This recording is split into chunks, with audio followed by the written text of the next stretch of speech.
बच्चों, कैसे हैं आप सभी। मैं हूं पूजा मेहता और मेरे YouTube चैनल स्टडीनेटिक में आप सभी स्टूडेंट्स का वेलकम है। बच्चों, क्लास 11 की अकाउंटिंग पढ़ रहे हैं हम, जिसका चैप्टर 8 जनरल्स के एक्सरसाइज के क्वेश्चंस कर रहे हैं टीएस ग्रेवाल की बुक से, बिल्कुल फ्रेश न्यू एडिशन 2021 की बुक से। हमने अभी तक सारे क्वेश्चन कर लिए हैं जनरल्स के, सिर्फ 2 क्वेश्चन हैं जो रह गए हैं, जो मैं आज आपको अपने इस वीडियो में बताऊंगी। आपको ये क्वेश्चन समझ में आ रहे हैं या नहीं आ रहे हैं, मुझे ज़रूर कमेंट बॉक्स में बताइएगा, क्योंकि आपका बताना मेरे लिए बहुत ही ज़्यादा इंपॉर्टेंस रखता है बच्चों। तो स्टार्ट करते हैं क्वेश्चन नंबर 19 के साथ। देखिए सबसे पहले क्वेश्चन को अपनी स्क्रीन पर। Generalized the following transaction. सबसे पहला ट्रांजेक्शन क्या दिया है, श्याम बिकेम इंसॉल्वेंट, compensation 75 पैसा in a rupee was received from his official receiver, he or used 10,000। मतलब क्या हुआ कि श्याम था वो इंसॉल्वेंट हो गया था, लेकिन उससे कितना पैसा मिला, 75 पैसा इन रुपीज, मतलब 1 रुपए के हिसाब से उसे 75 पैसा हमें उससे मिल गया। इसे हम किस तरह से समझेंगे, 1 रुपए के हिसाब से 75 पैसा, मतलब 100% के हिसाब से 75%, मतलब 75% हमें मिल गया, और जो बचा हुआ 25% था वो हमें नहीं मिला, वो डूब गया पैसा। तो जो हमें मिलेगा उसकी एंट्री हम किससे करेंगे, कैश से। कैश क्या होता है, रियल अकाउंट होता है, और जब कुछ आता है कैश में, रियल अकाउंट में, व्हाट कम्स इन, तो उसे डेबिट करते हैं। तो कैश अकाउंट डेबिट कर देंगे। कितना पैसा मिला है, 75%। तो हमें कितना मिला, किस हिसाब से, 10,000 के हिसाब से 75%। तो जब आप 10,000 का 75% निकालोगे तो आएगा 7500। कितना डूब गया, बैड डेब्ट्स अकाउंट डेबिट 2500। जब आप 7500 में से 10,000 माइनस करोगे तो 2500 बचा ना, तो वो हमारा पैसा डूब गया, वो हमें मिला ही नहीं, तो उसे भी हमने डेबिट कर दिया। और किससे, श्याम से। देने वाला कौन है, श्याम है ना, तो गिवर को क्या करते हैं, क्रेडिट करते हैं। तो यहां पर 10,000 रुपए श्याम के अकाउंट में क्रेडिट कर दिए। क्लियर। लिखेंगे narration, being Shyam became insolvent, only 75 paisa in a rupee is received। पहला ट्रांजेक्शन, ठीक है। सेकेंड ट्रांजेक्शन देखिए, received cash from Ramesh whose account was return off last year as bad debts 5,000। भैया कौन था, रमेश था, जिससे हमें लेने थे 5,000 रुपए, लेकिन हमने पिछले साल उसे ये बता दिया कि भैया उसने वो पैसे दिए ही नहीं है, वो पैसा हमारा डूब गया है। लेकिन इस साल उसने क्या किया, उसके पास पैसा आ गया, श्याम के पास पैसा आ गया, तो उसने हमें वापस दे दिया। तो हमारे पास जब पैसा आया तो उसे क्या लिखेंगे, कैश अकाउंट डेबिट। और किससे आया बच्चों, जो डूबा हुआ पैसा था जब हमें वापस मिल जाता है तो हम क्या लिखते हैं, बैड डेब्ट्स रिकवर्ड। तो हम यहां लिखेंगे to bad debts recovered account credit. कितना पैसा, 5,000 रुपए। और लिखिए narration, being amount received from bad debts recovered. Okay, next transaction क्या है, रेंट ड्यू टू लैंडलॉर्ड। हमें अपने मकान मालिक को अभी पैसा देना है, हमने दिया नहीं है, ड्यू है। तो हम क्या लिखेंगे, रेंट अकाउंट डेबिट, क्योंकि भैया रेंट एक खर्चा है ना, और जितने भी एक्सपेंसेस होते हैं उनको हम डेबिट कर देते हैं। और to outstanding rent. Outstanding rent क्या होता है, मतलब अभी हमने दिया नहीं है, यदि दे दिया होता तो हम कैश अकाउंट को क्रेडिट कर देते, क्योंकि कैश चला जाता है, या बैंक के थ्रू देते तो बैंक अकाउंट को क्रेडिट कर देते। पर अभी ड्यू है, हमने उसे दिया नहीं है, तो हम क्या लिखेंगे, आउटस्टैंडिंग रेंट अकाउंट क्रेडिट 8,000 रुपये। और क्या लिखेंगे, being rent due to landlord. अब नेक्स्ट ट्रांजैक्शन देखते हैं। सैलरी ड्यू टू स्टाफ, हमें अपने स्टाफ को सैलरी देनी थी लेकिन वो अभी हमने दी नहीं है, वो ड्यू है। तो हम क्या लिखेंगे, salary account debit to outstanding salary. पहले जैसा ही है ये बच्चों, उसमें रेंट था, इसमें सैलरी है। क्या अमाउंट आएगा, 10,000 और लिखेंगे being salary due to staff. Clear. चलिए नेक्स्ट ट्रांजेक्शन देख लेते हैं। Place an order with Rakesh for supply of goods of the list price ₹1 lakh in the connection Raman paid 10% of the list price as an advance by check। मतलब रमन ने क्या किया, राकेश के साथ मिलकर लिस्ट प्राइस जो था उस गुड्स का 1 लाख रुपए उसका ऑर्डर दिया। ठीक है, उसके बाद रमन ने क्या किया, उसका 10% एडवांस पेमेंट कर दिया, किससे, चेक से। तो यहाँ पर जो पैसा गया है हमें सिर्फ उसकी एंट्री करनी है। तो कौन सा पैसा गया है, 1 लाख का 10% 10,000, तो हमें सिर्फ 10,000 की एंट्री करनी है। तो हम यहां पर लिखेंगे एडवांस पेड अकाउंट डेबिट, क्योंकि एडवांस में दिया है ना 10,000 और कैसे दिया है, बैंक के थ्रू दिया है, तो टू बैंक अकाउंट 10,000 बीइंग an advance amount paid for order। क्लियर। नेक्स्ट ट्रांजेक्शन देखते हैं। Paid cash to Radhe for outstanding bill for printing. तो भैया राधे को पेड किया है, लेकिन इस ट्रांजेक्शन में क्या किया है बच्चों, बुक में अमाउंट नहीं दिया है। तो यदि आप अमाउंट नहीं दिया है तो या तो आप इस ट्रांजैक्शन को छोड़ सकते हैं या बगैर अमाउंट का एंट्री कर सकते हैं, सिर्फ शो करने के लिए। वरना ऐसा होता नहीं है कि भैया ट्रांजैक्शन में अमाउंट नहीं दिया है तो बाय मिस्टेक ये प्रिंटिंग से रह गया होगा। वैसे इसकी एंट्री होगी Radhe account debit to cash. अब आज जनरल एंट्रीज का लास्ट क्वेश्चन नंबर 20 देखते हैं। यहाँ पर भी हमें जनरल एंट्री करनी है। पहला ट्रांजैक्शन दिया हुआ है, goods costing ₹500 given as charity.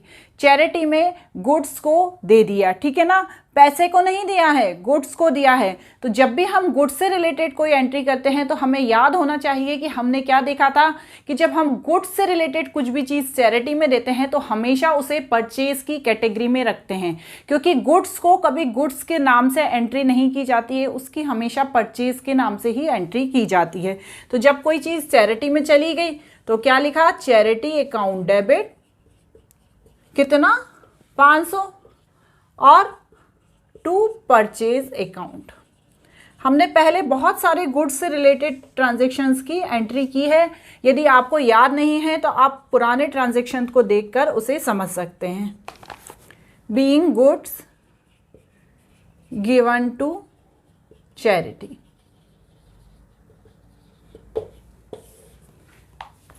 ठीक है, नेक्स्ट देखते हैं। Sold goods to Mayank of 1 lakh payable 25% by cheque at the time of sale and balance after 30 days of sale. मतलब हमने सामान गुड्स था उसे बेचा मयंक को 1 लाख का और 25% हमने उसी समय चेक से पेमेंट कर दिया और जो बाकी बचा हुआ है वो हम 30 दिन बाद पेमेंट करेंगे। तो इसकी एंट्री कैसे करेंगे, सबसे पहले तो जो पैसा गया है वो बैंक के थ्रू गया है, चेक के थ्रू गया है ना, तो उसे क्या करेंगे, बैंक अकाउंट डेबिट कर देंगे। कितना गया है, 25%, तो 1 लाख का 25% कितना होता है, 25,000। अब जो बाकी बचा हुआ पैसा है तो कितना बचा है, 75% बचा है ना, तो वो बचा हुआ पैसा वो 30 दिन बाद देगा। तो हमें यहाँ पर उसके नाम से मेंशन करना पड़ेगा कि भैया ये व्यक्ति है, इससे हमें पैसा लेना है। तो वो व्यक्ति कौन है, मयंक है। तो मयंक अकाउंट डेबिट कितना, 75,000 और ये सब कैसे हुआ, सेल्स के थ्रू हुआ, तो टू सेल्स अकाउंट कितना, 1 लाख रुपए। सिंपल, इसका आप लिख दीजिए नरेशन, बीइंग सोल्ड गुड्स, आप पूरा लिखिएगा, टू मयंक, और जो जो ट्रांजैक्शन हुआ है उसको लिखकर नरेशन कंप्लीट कीजिएगा। ठीक है, नरेशन को कंप्लीट लिखना बहुत ज़्यादा इंपॉर्टेंट है। नेक्स्ट ट्रांजैक्शन देखते हैं। Received 975 from Hari Krishna in the settlement of his account 1000। जब भी ये सेटलमेंट अमाउंट होता है तो इसके बाद आपको समझ लेना चाहिए कि जब भी हमें कुछ रिसीव हुआ है, यदि पूरे अमाउंट में से थोड़ा सा अमाउंट मिला है तो इसका मतलब ये है कि हमने सामने वाले को कुछ ना कुछ डिस्काउंट दिया होगा, तब उसने सेटलमेंट करके उस अमाउंट का पेमेंट किया है। तो यहाँ पर क्या हुआ है कि हमें रिसीव हुआ है, तो कैश कितना रिसीव हुआ है, 975, तो कैश अकाउंट डेबिट कर देंगे 975। डिस्काउंट अलाउड, हमने डिस्काउंट दिया होगा ना, तभी तो उसने हमको पैसा दिया, सेटलमेंट किया, तो डिस्काउंट अलाउड अकाउंट डेबिट कर देंगे कितना, 25 टू हरि कृष्णा। हरि कृष्णा कौन है, देने वाला, तो देने वाले को हम क्रेडिट कर देंगे, गिवर को हम क्रेडिट करते हैं कितना, 1000। क्लियर हो रहा है ना। Being received from Hari Krishna, आप पूरा नरेशन लिखिएगा, बार बार बोल रही हूं। अब अगला क्या है, रिसीव्ड डिविडेंड ऑफ 60 पैसा in the rupee form of the official receiver of Rajan who और अस 1000। तो यहां पर देखिए 1 रुपीज का 60 पैसा मतलब 100% का 60%। तो क्या हुआ, 60% हमें कैश मिल गया, बाकी पैसा डूब गया किसके, राजन के अकाउंट से। ठीक है, तो कैश अकाउंट डेबिट कर देंगे, कितना मिला, 600 रुपये, क्योंकि भैया 1000 का 60% कितना होता है, 600। डूब कितना गया, बचा हुआ डूब गया 400 रुपये, किससे, राजन से। राजन अकाउंट को क्रेडिट कर देंगे और यहां पर अमाउंट लिख देंगे, बीइंग रिसीव्ड, पूरा यहां पे एंड तक नरेशन लिख देंगे। ठीक है ना, क्वेश्चन है ना आपके पास। यदि आप क्वेश्चन को उसी समय देखना चाहते हैं तो आप एक स्क्रीनशॉट ले लिया कीजिए। जब भी मैं क्वेश्चन को शो करवाती हूं तो आप स्क्रीनशॉट ले लीजिए, या तो आप उसका प्रिंट आउट निकाल कर ये क्वेश्चंस को सॉल्व कर सकते हैं, नहीं तो आप एक और मोबाइल रखकर वहां पर आप स्क्रीनशॉट के थ्रू इन क्वेश्चंस को सॉल्व कर सकते हैं बच्चों। ठीक है, क्योंकि बार बार ट्रांजेक्शन दिखाना मेरे लिए भी पॉसिबल नहीं है। नेक्स्ट क्या है, चार्ज इंटरेस्ट ऑन ड्रॉइंग 1500। तो हमें क्या हुआ, इंटरेस्ट ऑन ड्राइंग, पहली चीज तो ड्राइंग हमारा खर्चा, दूसरा उसका इंटरेस्ट भी हमारा ही खर्चा है। तो ये क्या हो गया, पूरा खर्चा जो है वो किसका हो गया, बिजनेसमैन का हो गया। तो क्या होता है, जब हम इंटरेस्ट ऑन ड्राइंग चुकाते हैं तो हमारे खर्चे में से ही और पैसा चला जाता है। तो हम क्या करेंगे, ड्राइंग अकाउंट को तो पहले डेबिट कर देंगे, क्योंकि ड्राइंग के थ्रू गया ना पैसा, और क्या गया, इंटरेस्ट ऑन ड्राइंग गया, तो इंटरेस्ट ऑन ड्राइंग को क्रेडिट कर देंगे। क्या अमाउंट है, 1500। हो रहा है क्लियर। नेक्स्ट ट्रांजैक्शन देखिए, sold goods to Anil costing 40,000 for cash at the profit of 25% on the cost less 20% trade discount. सबसे पहले मैं आपको बताऊंगी कि कैसे करना है। 40,000 का सामान सेल किया, बेचा, ठीक है, उस पे क्या हुआ, 25% प्रॉफिट, तो प्लस 25%, तो 40,000 में से जब उसका 25% निकाला तो कितना आया, 10,000 आया। तो 40,000 में 10,000 को प्लस कर दिया, अपना प्रॉफिट का मार्जिन उसने प्लस कर दिया 50,000। अब 50,000 पे बच्चों उसने क्या किया, 20% क्या दिया, ट्रेड डिस्काउंट। ठीक है ना, ट्रेड डिस्काउंट दिया 20,000। तो क्या हुआ, 50,000 का 20% कितना हो गया, 10,000। तो 50,000 में से 10,000 को माइनस कर दिया तो कितना आ गया, 40,000। अब इसकी एंट्री कैसे होगी, हमने जब कोई सामान बेचा तो हमारे पास कैश आया तो कैश अकाउंट को क्या कर देंगे, डेबिट कर देंगे। और किसके थ्रू आया, सेल्स के थ्रू आया, तो टू सेल्स अकाउंट को क्रेडिट कर देंगे। बस यही वाला 40,000 हम यहाँ पर एंट्री कर देंगे। क्वेश्चन वाला 40,000 नहीं है वो, ठीक है ना। ये जो आपने पूरा सॉल्यूशन करके निकाला है ना 40,000, ये है, ठीक है। अब नेक्स्ट देखते हैं, paid cartage to 100 for the delivery of goods. हमने सामान को यहाँ से वहाँ पहुँचाने के लिए कार्टेज पे किया, तो कार्टेज अकाउंट डेबिट, यहाँ पर नरेशन लिख लीजिएगा बच्चों, कार्टेज अकाउंट डेबिट, और कैश चला गया टू कैश अकाउंट, कितना 100 रुपीज, बीइंग पेड कार्टेज, ठीक है।